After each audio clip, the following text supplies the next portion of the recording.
नमस्कार, आप सभी का स्वागत है हमारे ऑन द वे चैनल में। हमने जो लास्ट वीडियो में ब्रह्मचर्य बुक में पढ़ा था वो था हमारा गृहस्थ और ब्रह्मचर्य। और आज का हमारा जो वीडियो है और आज के जो हमारा अध्याय है वो है संन्यास और ब्रह्मचर्य। तो आज हम जानेंगे संन्यास और ब्रह्मचर्य के बारे में। तो आइए हम इसको स्टार्ट करते हैं।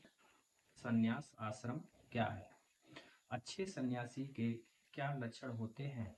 विविध वत संन्यास कब और कैसे धारण कर सकते हैं? और सन्यासी के लिए ब्रह्मचर्य धारण करना क्यों आवश्यक होता है? ऐसे बहुत सारे प्रश्न हैं जिनको जानने की उत्सुकता हमेशा बनी रहती है।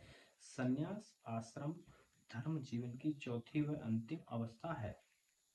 संन्यास शब्द दो शब्दों से मिलकर बना है, सम्यक प्लस न्यास, जिसका अर्थ है पूर्ण संपन्न समर्पण या संपूर्ण त्याग।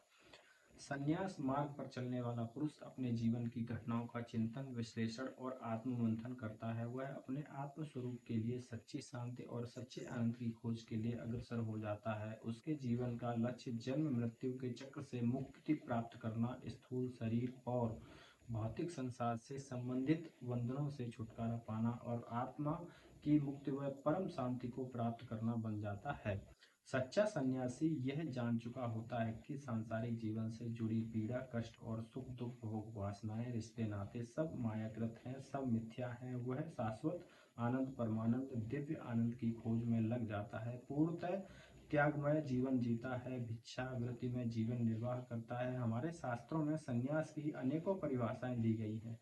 अष्ट कर्म त्याग से कर्म में त्याग की भावना वेदांत साधना का एक आवश्यक अंग मानी गई है, किंतु भ्रांतिवश कर्म में त्याग की भावना को कर्म का त्याग समझ कर वेदांत को संन्यास दर्शन कहा गया है। संन्यास सभी प्राचीन दर्शनों में एक आवश्यक अंग माना गया है। साधना की दृष्टि से संन्यास का मूल्य बहुत है। आदि गुरु शंकराचार्य का दृष्टिकोण। आदि गुरु शंकराचार्य ने ब्रह्म रूप की अपेक्षा आंतरिक भावनाओं को अधिक महत्व दिया है।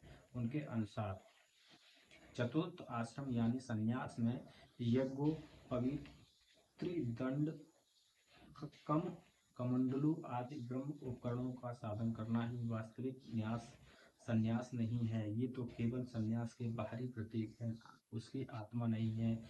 वास्तविक संन्यास एक आंतरिक आध्यात्मिक अवस्था है जिसका मूल स्वरूप है समस्त इच्छाओं कामनाओं और मोहों का पूर्ण त्याग। यही त्याग की भावना और आत्मिक वृत्ति सच्चे संन्यास की पहचान है। संन्यास के गुण। अंतःकरण के शुद्धिकरण और उच्च आध्यात्मिक साधना के लिए कुछ विशिष्ट संन्यास गुणों का अभ्यास आवश्यक होता है। ये गुण न केवल भावनाओं को पवित्र करते हैं बल्कि साधक के मन में वैराग्य और शांति का संचार भी करते हैं। संन्यास के 5 मुख्य गुण हैं: शौच, उपशम, त्याग, तप और क्षमा। शौच मतलब पवित्रता, उपशम मतलब इंद्रिय निग्रह या शांति, त्याग मतलब अनासक्त भाव से सबका परित्याग, तप मतलब अनुशासित साधना, आत्म संयम, क्षमा मतलब क्षमाशीलता सहनशीलता। शौच दो प्रकार का होता है, ब्रह्म और आंतरिक। ब्रह्म शौच का अर्थ है जल आदि से शरीर और इंद्रियों की शुद्धता बनाए रखना। आंतरिक शौच का तात्पर्य है राग द्वेष मोह आदि मानसिक विकारों का निवारण कर मन और बुद्धि को निर्मल बनाना। शौच के अभ्यास से उपशम की भावना उत्पन्न होती है। उपशम भी दो प्रकार का माना गया है। ब्रह्म इंद्रियों का नियंत्रण जिसे दम कहते हैं, अंतःकरण की शांति जिसे शम कहा जाता है। जब उपशम सुदृढ़ होता है तो त्याग तप और संतोष जैसे अन्य गुणों को अपनाने का मार्ग स्वतः ही प्रशस्त हो जाता है। ये सभी गुण मिलकर सन्यासी के व्यक्तित्व और साधना को पूर्णता की ओर ले जाते हैं। सन्यासी कौन होता है, ये हेडिंग है इसमें।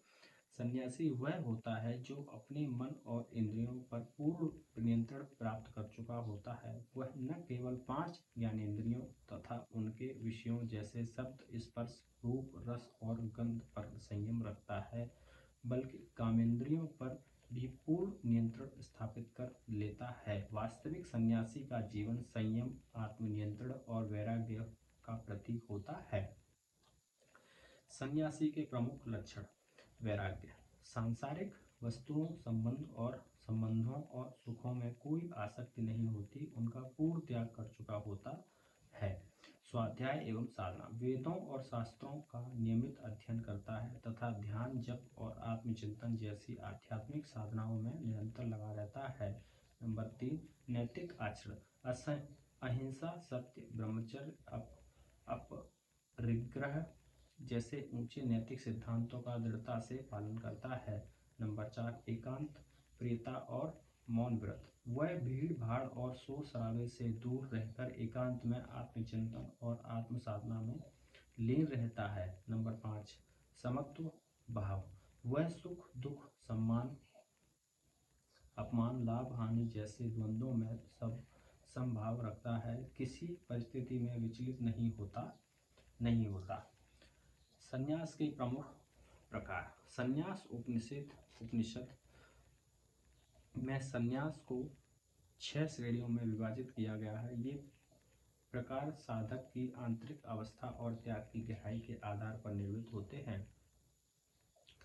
नंबर 1 है कुटी चक्र सन्यासी। प्रारंभिक अवस्था का सन्यासी जो आश्रम या कुटी में रहकर साधना करता है और कभी कभी अपने परिवार से भी संपर्क बनाए रखता है। नंबर 2, बहुतक सन्यासी। यह साधक परिवार से पूर्ण रूप से विरक्त होकर केवल भिक्षा पर जीवन यापन करता है और भिक्षा के लिए अनेक घरों में जाता है। नंबर 3, हंस सन्यासी। यह सन्यासी एक स्थान पर न टिककर देशांतर में भ्रमण करते हुए आत्मज्ञान की खोज करता है। नंबर 4, परमहंस सन्यासी। अत्यंत उच्च कोटि का त्यागी जो द्वैत अद्वैत से परे आत्मा और परमात्मा की एकता का अनुभव करता है और ब्रह्म चिन्हों से भी मुक्त होता है। नंबर 5, तुरीयातीत। यह वह साधक होता है जो जागृत, स्वप्न, सुषुप्त और तुरीय इन सभी अवस्थाओं से परे हो चुका होता है, पूर्ण ब्रह्म स्वरूप में स्थित रहता है। नंबर 6, अवधूत। यह सबसे ऊंची अवस्था का सन्यासी होता है जो सामाजिक नियमों से परे पूर्णतः ब्रह्म में लीन और जगत से निर्वित होता है। इन श्रेणियों में से यह स्पष्ट होता है कि संन्यास केवल ब्रह्म रूप का त्याग नहीं बल्कि एक गहरी आंतरिक यात्रा है जो क्रमशः आत्मा की पूर्ण मुक्ति की ओर ले जाती है। अब इसमें अगली हेडिंग है वैराग्य, एक सच्ची मानसिक अवस्था। वैराग्य वह आंतरिक मनोस्थिति है जिसमें व्यक्ति को सांसारिक वस्तुओं, भोग विलास, रिश्तों और इच्छाओं के प्रति कोई आकर्षण या आसक्ति नहीं रहती। तुलसीदास जी कहते हैं, ब्रह्म ज्ञान जान्यो नहीं, कर्म दिए छिटकाए, तुलसी ऐसी आत्मा सहज नरक में जाए। अर्थात जो केवल ब्रह्म आचरण को ही ज्ञान समझ लेता है परंतु आत्मज्ञान से अज्ञान में डूबा रहता है, वह आत्मा के सीधे नरक को प्राप्त होता है। वास्तव में केवल ज्ञान का दिखावा करना तथा वैराग्य का ब्रह्म प्रदर्शन करना किसी भी साधक के कल्याण का मार्ग नहीं है। यदि वास्तव में मुक्ति और आत्म कल्याण की इच्छा हो तो सच्चे, गहरे और दृढ़ वैराग्य का अर्जन करना आवश्यक है। अब इसमें अगली हेडलाइन है, वैराग्य किसी ब्रह्म रूप या आंडवर का नाम नहीं। किसी कारणवश या अज्ञानतावश परिवार, स्त्री, धन, पुत्र आदि का त्याग कर देना, भगवा वस्त्र पहन लेना, सिर मुंडवा लेना, जटाएं धारण कर लेना या अन्य बाहरी चिन्हों को अपना लेना वैराग्य नहीं कहलाता। यदि मन अभी भी भोग वासनाओं में डूबा है और केवल बाहर से त्याग का रूप दिखाया जा रहा है तो वह ढोंग और मिथ्याचार है। भगवद गीता में श्री कृष्ण स्पष्ट कहते हैं, कामेंद्रियाणि संयम्य य आस्ते मनसा स्मरणम इंद्रियार्था विमूढ़ात्मा मिथ्याचारम स उच्यते। अर्थात जो मूढ़ बुद्धि मनुष्य इंद्रियों को जबरन संयम में रखता है लेकिन मन ही मन विषयों का चिंतन करता है, वह दंभपूर्ण और मिथ्याचारी कहा जाता है।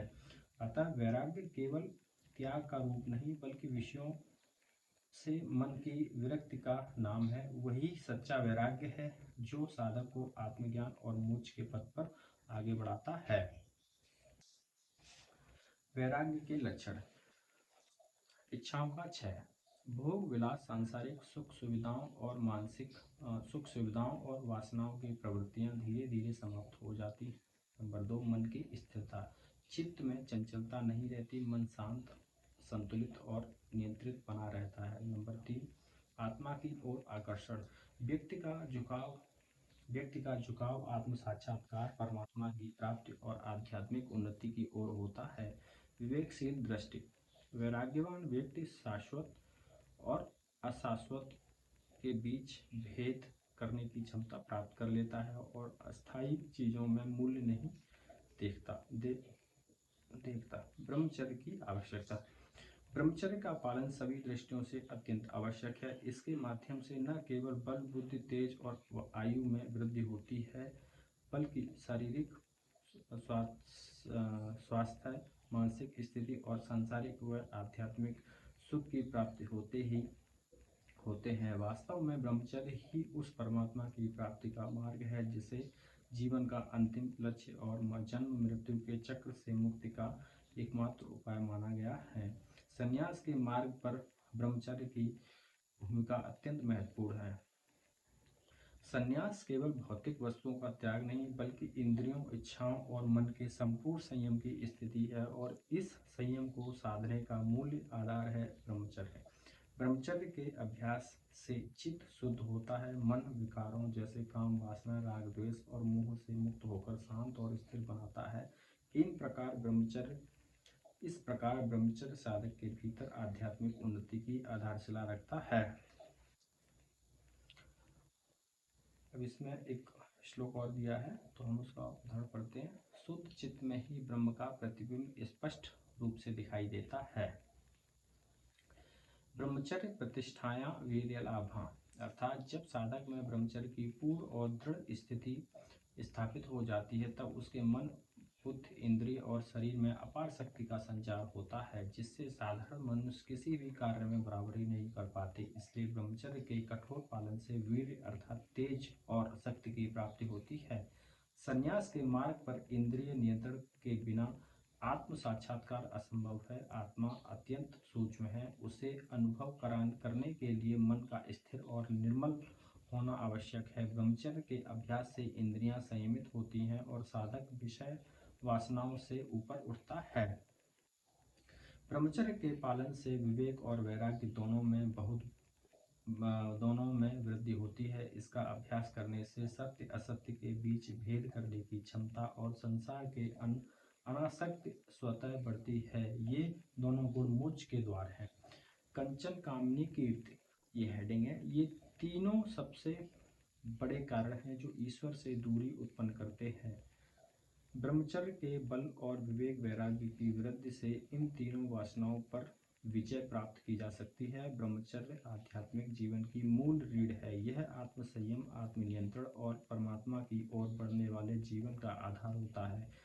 जो व्यक्ति ब्रह्मचर्य का पालन करता है, वह अपने अंदर और बाहर दोनों जगह पवित्रता का अनुभव करता है और यही व्यक्ति अंततः ब्रह्मा की प्राप्ति करता है। शास्त्रों में ब्रह्मचर्य के महत्व को दर्शाने वाले अनेक श्लोक मिलते हैं, जैसे त्रछत्तम च स्वाध्याय प्रवचने च, सत्यम च स्वाध्याय प्रवचने च,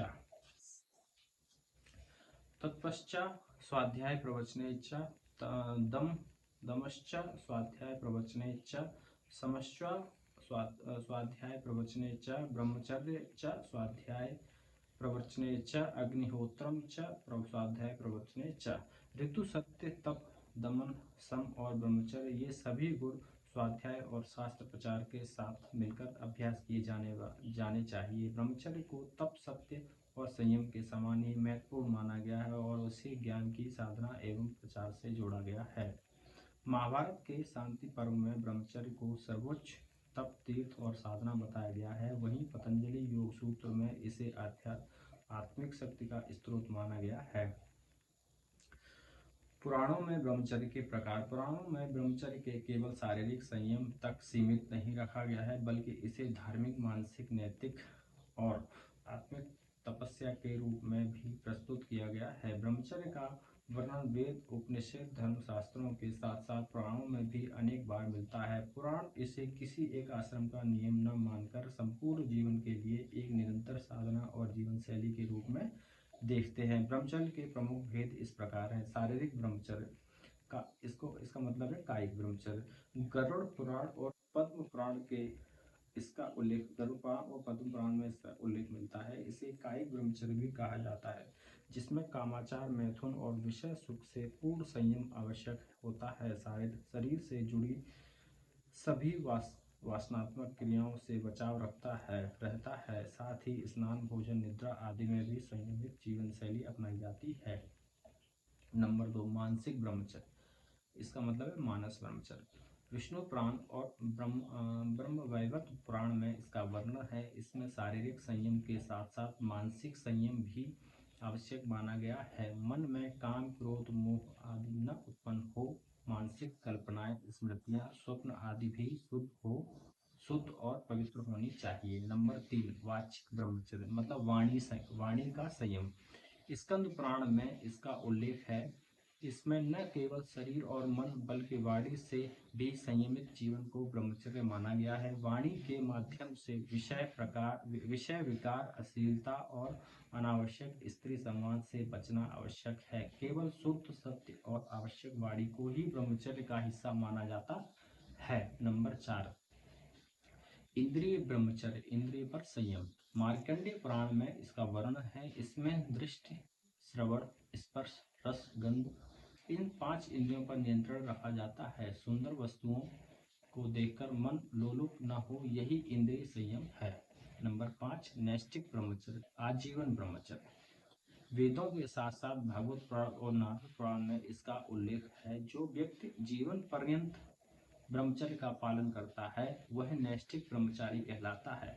उसकी साधना केवल आत्म साक्षात्कार के लिए होती है। इसके प्रमुख उदाहरण नारद मुनि और आदि गुरु शंकराचार्य हैं। नंबर 6, गृहस्थ ब्रह्मचर्य, आंतरिक संयम के साथ जीवन।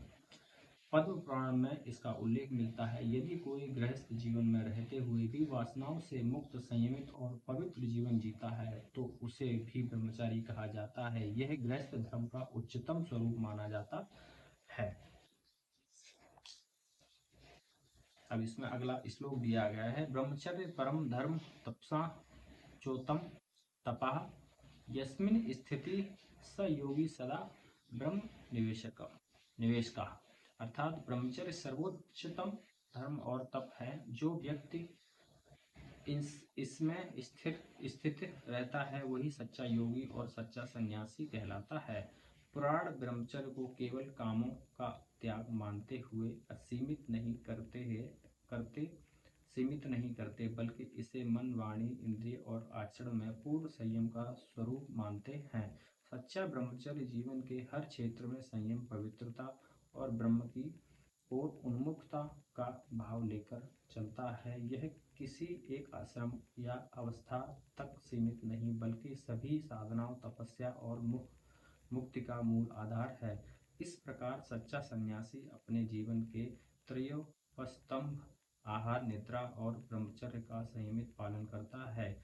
इससे वह 4 पुरुषार्थ धर्म, अर्थ, काम और मोक्ष पर विजय प्राप्त कर उन्हें पार कर जाता है। अतः ब्रह्मचर्य आध्यात्मिक जीवन की रीढ़ के समान है, जिसके बिना कोई भी सन्यासी अपने मार्ग पर सफलतापूर्वक आगे बढ़ नहीं सकता। अब आगे अगली हेडिंग है संन्यास जीवन में ब्रह्मचर्य धारण करने के लाभ। संन्यास जीवन में ब्रह्मचर्य धारण करने के लाभ। तो गहरी साधना में सहायक, हेडिंग है इसकी, गहरी साधना में सहायक। ब्रह्मचर्य से मन शांत और स्थिर होता है। ध्यान, जप और समाधि में एकाग्रता सहज होती है।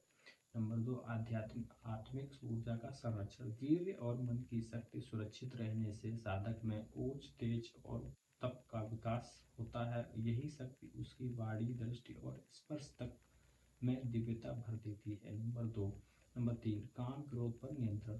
ब्रह्मचर्य से वासनात्मक विचारों का क्षय होता है, जिससे काम, क्रोध, लोभ जैसे विकारों पर संयम संभव होता है। नंबर 4, वैराग्य को स्थिर करता है।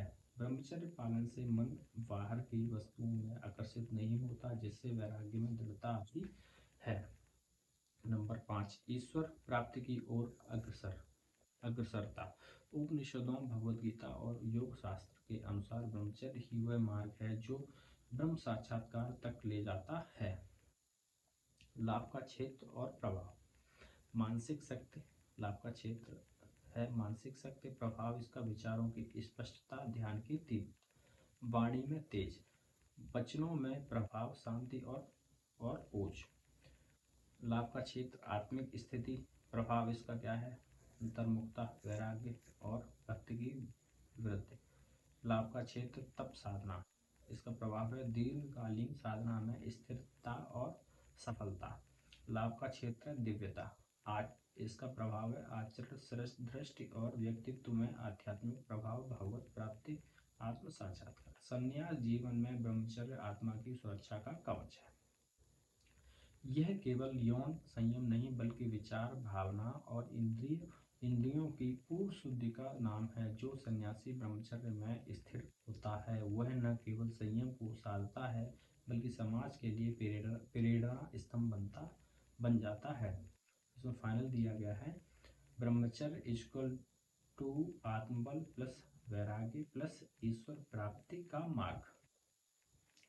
तो आज की जो हमारी हेडिंग थी संन्यास और ब्रह्मचर्य के ऊपर, तो आज हमने ये कंप्लीट कर ली है। और अगली जो हमारी जो हेडिंग है वो है ब्रह्मचर्य और उचित शिक्षा। तो मिलते हैं नेक्स्ट वीडियो में ब्रह्मचर्य और उचित शिक्षा के बारे में। ठीक है, तो तब तक के लिए नमस्कार, बहुत बहुत धन्यवाद।